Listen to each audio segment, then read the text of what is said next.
Those two guys are boys, and they do that to support each other. It's pretty neat. Coach, a few thoughts on that game and kind of coming to the break here, and then we have questions in the room. Yeah.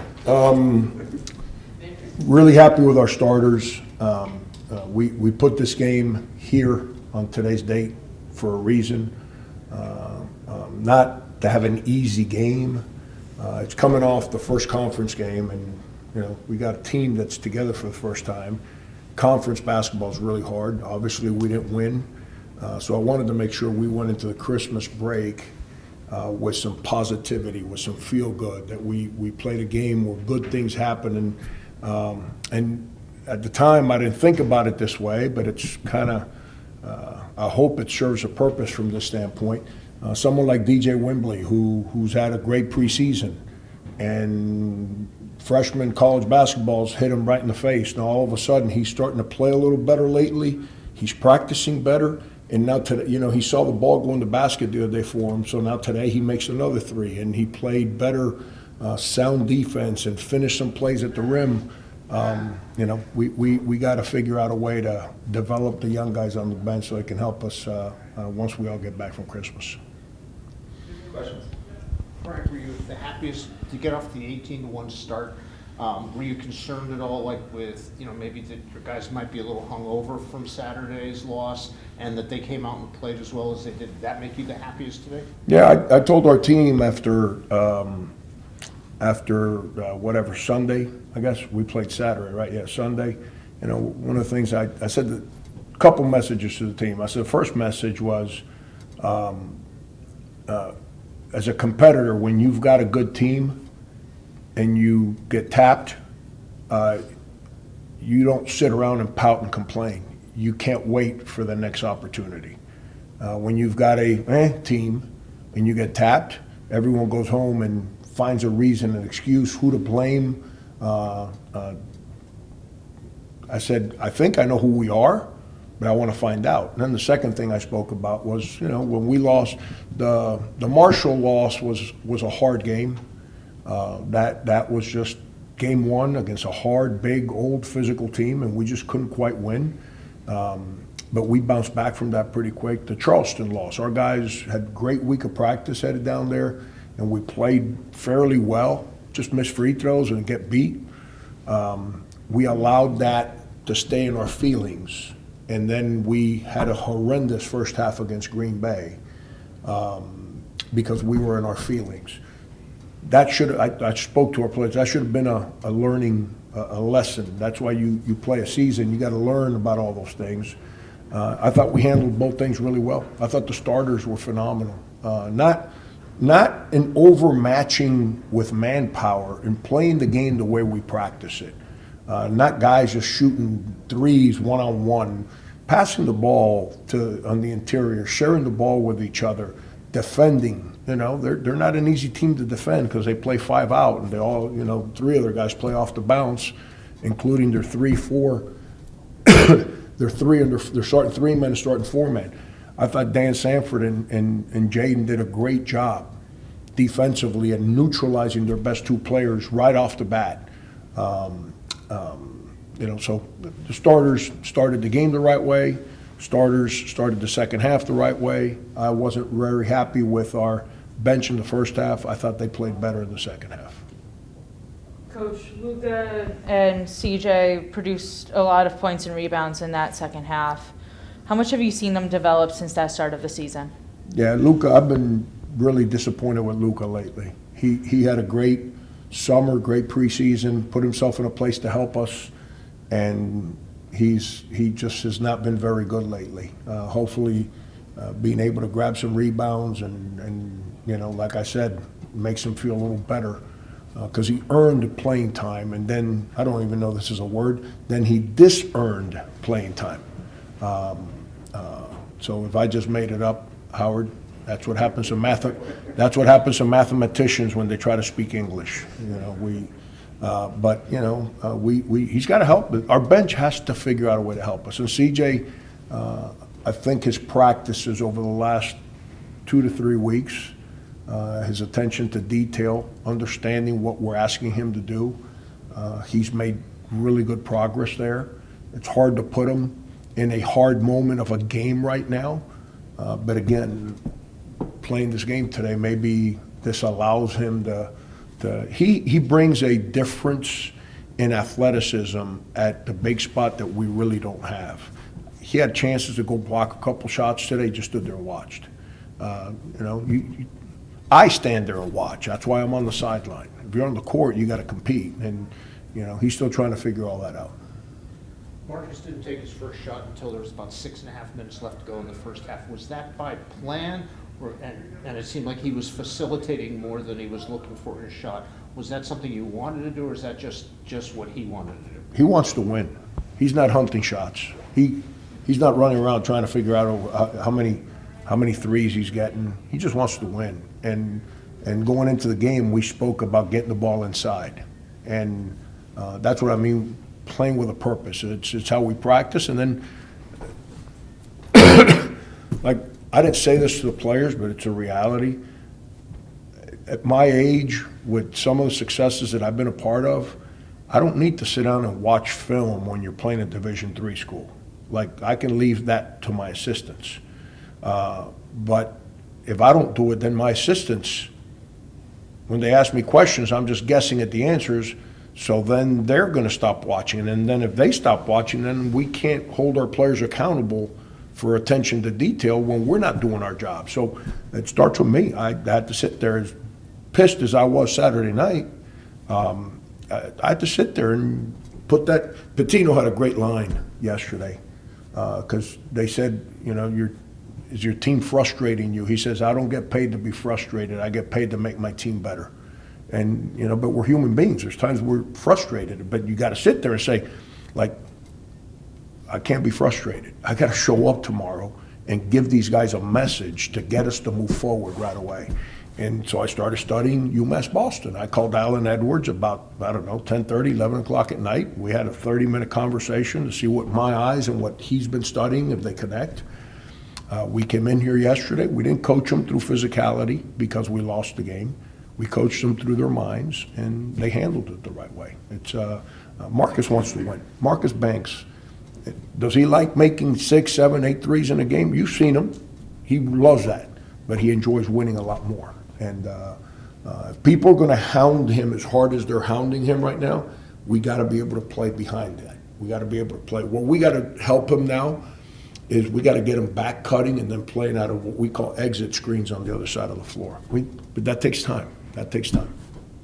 Coach, with such a big lead for the majority of the game, obviously you were able to give some more minutes to like the deeper bench guys like Outlaw, Castanera, Placid. Did you learn anything new from that group? Yeah, Placid was just starting to help us when he had that flare up. He's got heel spurs, and he had a flare up when we got back from the Virgin Islands, I think, if I remember correctly. We had to shut him down. You watch. He can really shoot the ball.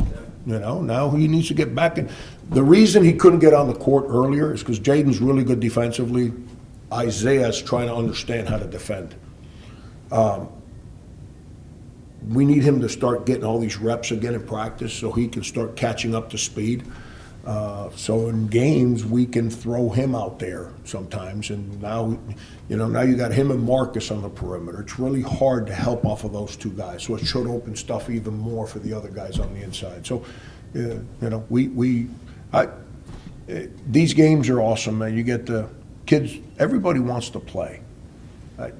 Playing time's not a charity. This is not Pop Warner or whatever, 9 and under AAU basketball or whatever. The parents don't call here complaining, hey man, I pay $50 to get a uniform, you got to play my kid. This is real. This is like about competition. Guys, they got to come in and they got a responsibility that they have to take on every single day to earn their playing time. Sometimes you do that, but somebody does it better than you. Well, you got a choice. You can pout. Like, think about what college sports used to be. All right? I'm not trying to play like old school. I'm just telling you the truth because, like the great programs, every year they lose 2 or 3 great players. And everybody, they're taking a step back because they didn't sign the right guy. But the backup now, it's his turn. And then the backup steps up next year, and everyone's like, I didn't believe he was that good. Well, it's just that the guy that used to play is a little bit better than him, but that guy's really good. It's life, man. It's life. You gotta compete. You gotta work. You gotta keep showing up every day. You know, everybody wants to be a head coach. Well, you better understand how to be a video coordinator first. If not, it's hard to become a head coach, because then if you become a head coach without taking that journey, you don't know how to manage the people that have those jobs.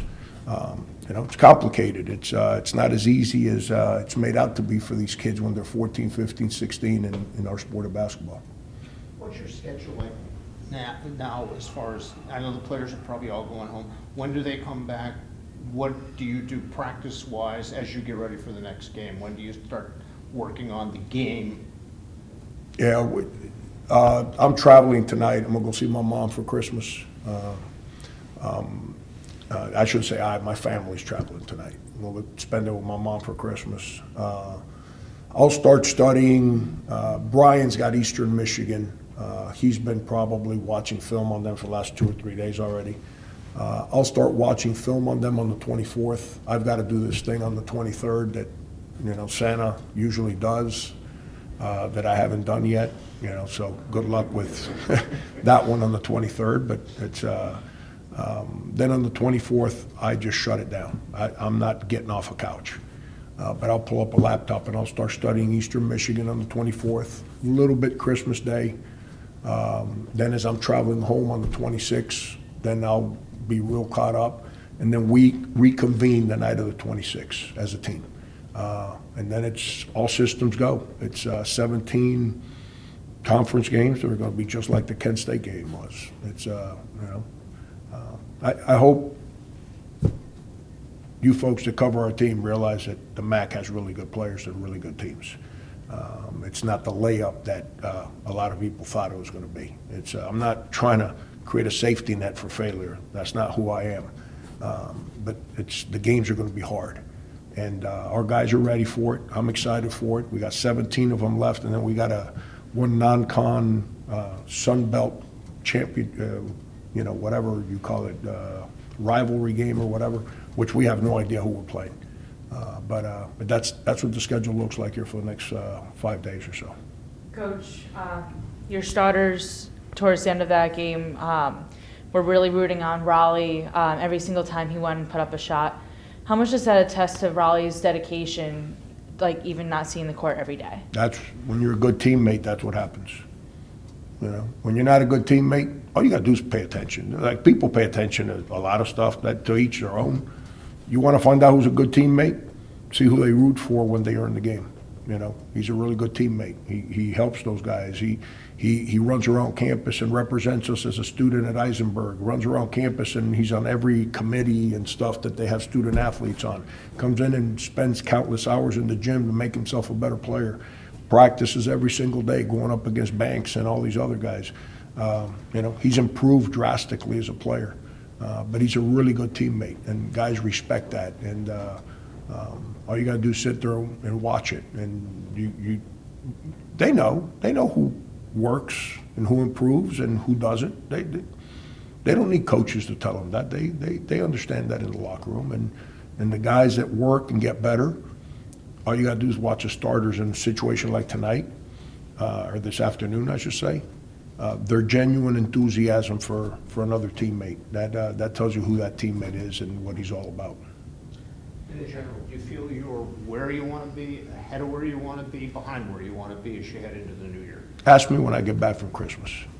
I'm real pleased with our team, Howard. Really pleased. I'm still disappointed about 2 days ago. It's hard to get that out of your system. But I'm real pleased with our team right now. You know, we've got great chemistry between Leo and Dan, how they play off each other. I've seen tremendous growth from the returning players in Dan Hankins, Sanford, Raleigh, Jaden Jinge.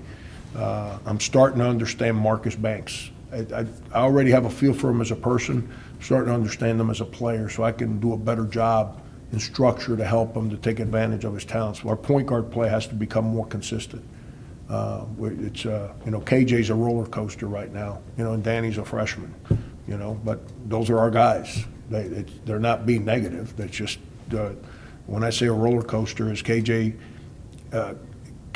not used to having to play as hard as he needs to play to have success every single play. So he's trying to figure that out, which is a normal adjustment for anyone coming from junior college. There's good karma, there's good energy in our locker room. Our practices are fun. They care about each other and they care about the uniform. When you have that, you got a chance to continue to grow and you got a chance to be good. And that's the vibe I'm feeling right now. But somehow, some way, we just got to keep beating on that door and hopefully we can knock that thing open here in the near future sometime. Thanks, Coach. Thank you. Happy holidays.